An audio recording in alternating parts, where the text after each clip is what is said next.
Well, hello everyone, what's going on, what's good? I'm going to be ranking all Southeastern trains in this video. So, last time I made this video was on my old account and it was several months ago, and to be honest I don't really remember much about it, although I do remember that my opinions have changed since then. That's why I'm not just re-uploading the old video, and obviously I'm going to be ranking trains based on just generally how pleasant they are to travel on, seats, ride quality, etc, nothing too special, and yeah, let's just get into it. So coming in 8th and last place we have the Class 376, and yeah, a lot going against the 376 here. First off, it's one of the ugliest trains on the whole entire UK network. I mean, it's just hideous. Just an accident on wheels. I mean, what in the hell is this front end supposed to be?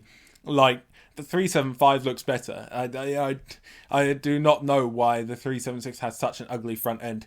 Couple that with the yellow livery and grey stripe that they've kept on the train for 20 odd years, many of which now have it peeling off and fading because Southeastern are shit. I mean, it's just not a very attractive train at all. You try and get on, you experience issues sometimes because the doors don't want to open. That's just great. And it happens more often than you would think, more often than you would want. You have to walk down to another door to get on. But sometimes the driver will shut the doors before you even get there. So, yeah, that's just great, isn't it? I mean, even once you get in, yeah, you have pretty poor seats that are occasionally broken. Admittedly, it's not terribly common, but it does happen. You've got awful ride quality at high speed. No, seriously. Just watch this clip playing in the background. It's unbelievable how much these units bounce around at speed. It's like this got no dampers or something. Like, what's wrong with the train? And then, of course, you have the no toilets, no air conditioning, and the windows on the 376 aren't great either because sometimes they just won't even open properly. They just slam themselves back shut after a time, so it's stuffy in it, and the seats are really hard. Ironing boards before ironing boards was even a thing. You know, the ride quality is terrible. I mean, they do have a fairly spacious kind of interior, but other than that, nah. 376 is just not it. So in number 7, and we're already going up quite a bit in quality, we have the 466. And again, like the 376, the 466 is an absolute accident on wheels in the looks department. I mean, what in the hell? What is it with old trains and just being ugly? But anyway, the 466 has a toilet, unlike the 376. The windows actually seem to let more air in, unlike the 376. However, I'm not exactly fond of the 466s because the toilet is only a cupboard toilet, and from walking down the units, it's astonishingly easy to miss it. It's literally shoved into the wall, like purposefully out of the way. It's almost like you're not supposed to see it, but it's there. At the end of the day, though, it is there, which helps. The 466 also rides better than the 376. I mean, to be fair, does anything not ride better than the 376? So I'm not going to say any more on that. Yeah, the ambience in the 466 isn't great either. You know, you have the bubbly floor. You have, like, the low-backed seats. Sometimes you have loose seats. You know, it's not great, but it is definitely better than the 376, and that's why it's at number 7. At number 6, we have the 465 Brel. Now, the 465 Brel is kind of a better 466. You know, the toilet it has is big and actually works well because they put it in as part of a refurbishment. So in that regard, that's pretty good. But the 465s, the 465 Brels anyway, not pleasant inside like the 466s, although in my experience the floor's slightly less bubbly than it is in the 466s, or I don't know if this is due to Southeastern maintaining the units differently or the Brels actually being better in this regard, so I'm not going to say any more on that. I also feel like the ride quality of the Brel 465s is superior to the 466s at speed. You know, I'm cynical about 466s and ride quality. I've been on too many jumpy units on the 466s. No thanks. But the 465 Brels as a whole, no, the ride quality is really solid on a Brel 465. You are going to get a good ride quality 99% of the time. The other 1% of the time it will just be okay. The 465 Brels, obviously, they're not terribly attractive. I do prefer the Brel front end to the Metro Camel front end. So, yeah, in that regard, that's a bit better, I suppose, from an outside point of view. I have had many Brel 465s have motors isolated, but to be honest, they seem to be able to just about keep up to timetable, even with isolated motors. So I think I kind of had to let them off a tad there. But yeah, the 465 Brel is a slightly better 466, and it comes in the number 6. Now, number 5, and I really hate to put these units so low, and these units should be very near the top, but I've just had so many unpleasant travelling experiences on these units, and they feel so flimsily put together at times. And of course, these units are the Class 375s. The 375s have got to be one of the most reliable trains ever. So if you don't know what I mean by that, the miles per technical incident is something like 30 or 40,000. It's actually quite high. The 375s are supposedly reliable trains. However, this is not representative every time. And I mean every time I get on a 375. There is something wrong with the bloody thing. Whether it's a toilet, or multiple toilets for that matter, out of order, a faulty motor, broken air conditioning in the summer, which has happened to me multiple times, and when it does, it's not very fun. A defective internal doors, meaning you can't walk down to a less busy part of the train to sit, so you have to stand in a busy part.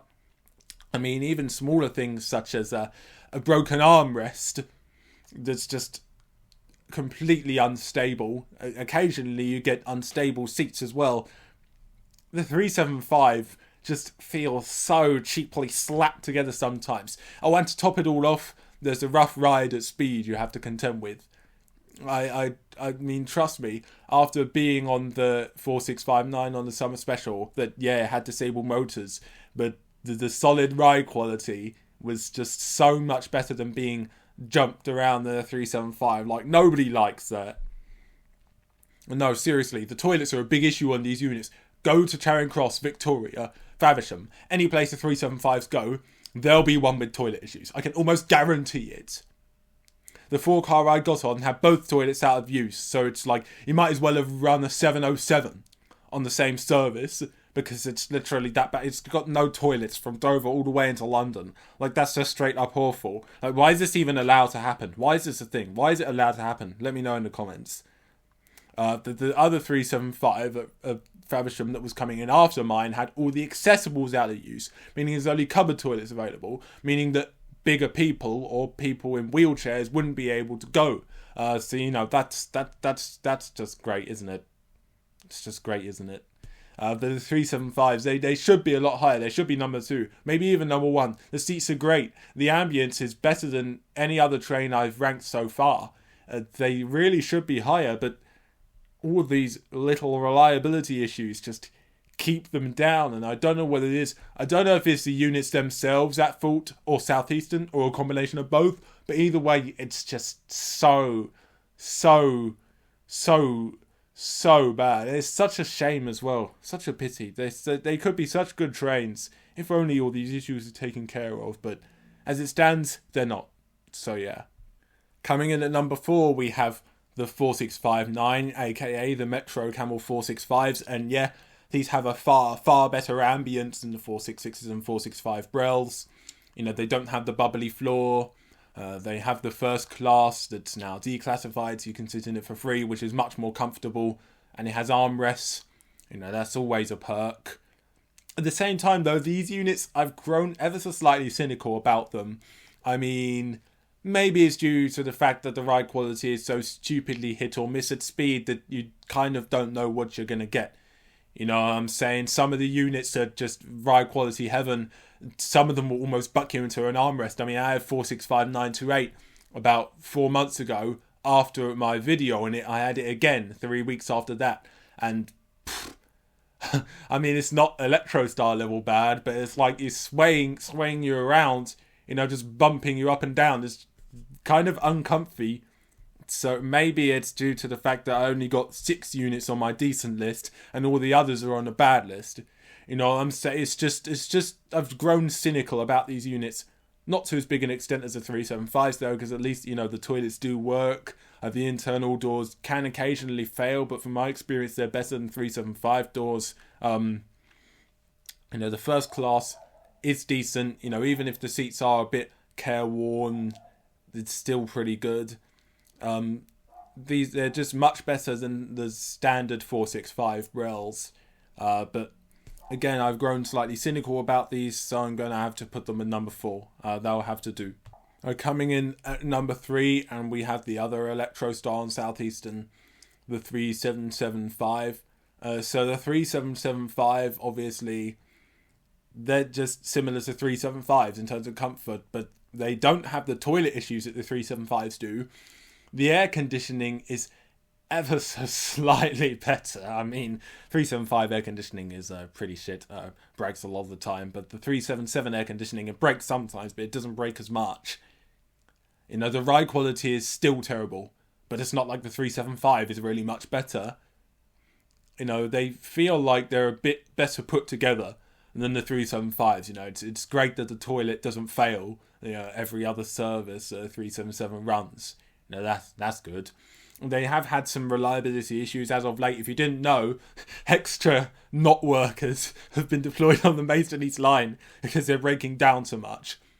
So obviously that's not good. Aside from that, though, the 3775s really don't have any issues. I mean, the chargers on the southern units are pretty dodgy. I mean, they put them in, but they don't work half the time. So that's good. But they're definitely better than the 375. And the 375, in all honesty, should be higher because it's a better train overall on paper. But it's just, in theory, it's just too unreliable. And these just feel more reliable, even though they're not quite as good on paper. So that's why I'm putting them at number 3.